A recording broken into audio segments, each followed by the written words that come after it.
అమ్మ ఈ రోజున స్వామితో కూడి ఈ ప్రసాదాన్ని స్వీకరించుతోంది.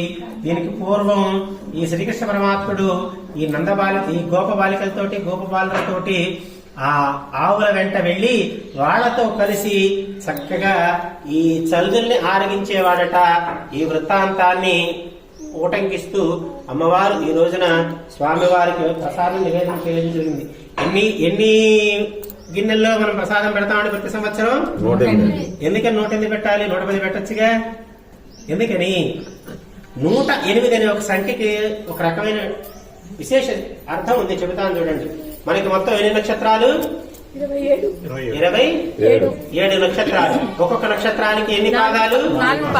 27 4 వేయండి. అంటే ఇక్కడ ఉన్నటువంటి ఈ ప్రసాదపు గిన్నెలు, అట్లాగే అష్టోత్తరం అని చెప్పి మనం అర్చన చేస్తాం. అష్టోత్తరం అంటే అదంతా 108. ఈ 108కి మనకి ఉన్న సంబంధం ఏంటంటే, మనం ఈ నక్షత్రంలో ఏదో ఒక పాదంలో మనం జన్మించుంటాం కదా. ఆ గిన్నెల్లో ఏదో ఒక గిన్నె మనదయ్యి ఉంటుంది. ఆ అష్టోత్తరంలో ఏదో ఒక పేరు మనదయ్యి ఉంటుంది. ఆ అష్టోత్తరం చేసామనుకోండి, అందులో అది ఒక్కటే పట్టుకుని చెప్పటం కంటే అన్నిటితో కలిపి మనం చేసామనుకోండి, మనకి వాటితో కలిపి చేసినటువంటి ఫలితం లభిస్తుంది. శ్రీరామ రామ రామేతి రమే రామే మనోరమే సహస్రనామ తత్తుల్యం రామనామ వరానని ఈ ఒక్క శ్లోకాన్ని చదివితే రామాయణం మన విష్ణు సహస్రనామం మొత్తం చదివిన పుణ్యం వస్తుంది. అది ఒక్కటే చదివి ఆపేస్తాము మనం. అట్లా ఎట్లాగైతే విష్ణు సహస్రనామం మొత్తం చదివే ప్రయత్నం చేస్తాము, అవకాశం లేనప్పుడు ఈ ఒక్క శ్లోకాన్ని అనుకుంటాం. అట్లాగే మనకు అవకాశం ఉంది కాబట్టి ఆ 108 గిన్నెలతోటి అమ్మవారు అయ్యవారికి ప్రసాదం నివేదన చేసింది. వాస్తవంగా ఈ ప్రసాదాన్ని నివేదన చేసింది ఎవరో తెలుసా అండి? అమ్మవారు మొక్కుకుంది. ఆ మొక్కు తీర్చిన వారు భగవద్ రామానుజుల వారు. ఎవరండి? భగవద్ రామానుజుల వారు ఆ మొక్కుని తీర్చారన్నమాట. అమ్మవారు 108 గంగాళాల్లో నీకు ప్రసాదం పెడతానయ్యా అని చెప్పింది. ఆవిడ వెళ్ళిపోయి ఆయనలో కలిసిపోయింది. మరి ఎవరు పెట్టాలి? ఇది ఆయనకేమో ఆశ చూపించారాయే. అప్పుడు భగవద్ రామానుజుల వారు ఆ గోదాదేవిని తన సోదరిగా భావించి ఆవిడ మొక్కుకున్న మొక్కుని ఈ స్వామి తీర్చారట. ఈ విశేషమైనటువంటి రోజున జై శ్రీరామ్, జై శ్రీమన్నారాయణ. కూడా స్వామితో కలిసి ఎలా, మళ్ళీ దీనికి ఒక నియమం ఉంది. ఈ ప్రసాదం ఇప్పటి వరకు మనం ఏం చెప్తాం? 2వ పాసరంలో నెయ్యున్నాం, పాలున్నాం, కాలే నీరాడి, నెయ్యిని మేము తీసుకోం, పాలను మేము తాగం అంటూ ఇవాటి ప్రసాదం గురించి చెబుతోందమ్మ. ఆ రోజేమో 2వ పాసరంలోనేమో మొదలు పెట్టేటప్పుడు అట్లా చెప్పింది, నెయ్యి పాలు మేము తీసుకోమయ్యా అని చెప్పింది. ఇప్పుడు ఏం చెప్తోంది?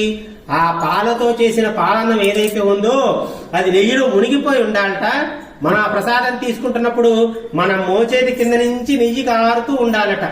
అట్లా ఉన్నటువంటి ప్రసాదాన్ని నీకు నివేదన చేస్తాను నేను. ఆ ప్రసాదాన్ని నీతో కలిసి మేమందరం కూడా స్వీకరిస్తాం. ఇప్పుడున్న మనమంతా ఎవరు? గోప బాలికలు, బాలురు. వీళ్ళు ఏమన్నా తక్కువ వాళ్ళ? ఈ యాగ సంరక్షణార్థం విశ్వామిత్రుడితో వెళ్ళినటువంటి శ్రీరామచంద్రుడు నేను చూసినటువంటి అక్కడ ఉన్నటువంటి మునులు, ఋషులు వీళ్ళంతా ఏం చేశారంటే, ఎంత అందంగా ఉన్నాడో ఈయన అంటే, వీళ్ళు సర్వాన్ని పరిచయించిన వాళ్ళు కూడా ఆ స్వామి యొక్క సౌందర్యాన్ని చూసి గట్టిగా కౌగిలించుకుందాం ఒకసారి అనుకుంటారట. అట్లా స్వామి యొక్క పరిశ్వంగన సుఖం పొందిన వాళ్ళు చాలా కొద్దిమంది అండి. హనుమంతుడు, విశ్వామిత్రుడు, అమ్మ తప్పించి మరొకళ్ళు లేరు. వీళ్ళంతా వరుస పెట్టారట. ఆయన మేము కౌగిలించుకుంటాం, మేము కౌగిలించుకుంటామని. మమ్మ ఇప్పుడు కాదమ్మా, తర్వాత ఇంకొక అవతారంలో మీ కోరిక తీరుస్తాను అని చెప్పి ఆ రోజు స్వామి చెప్పడం జరిగిందిట.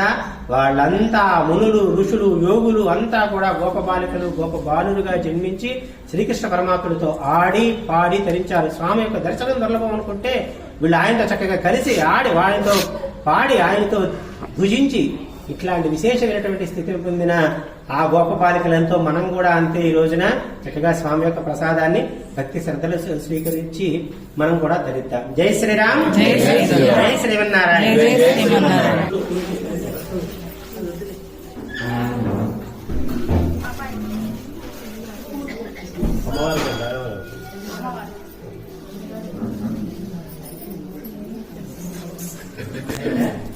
ఓకే.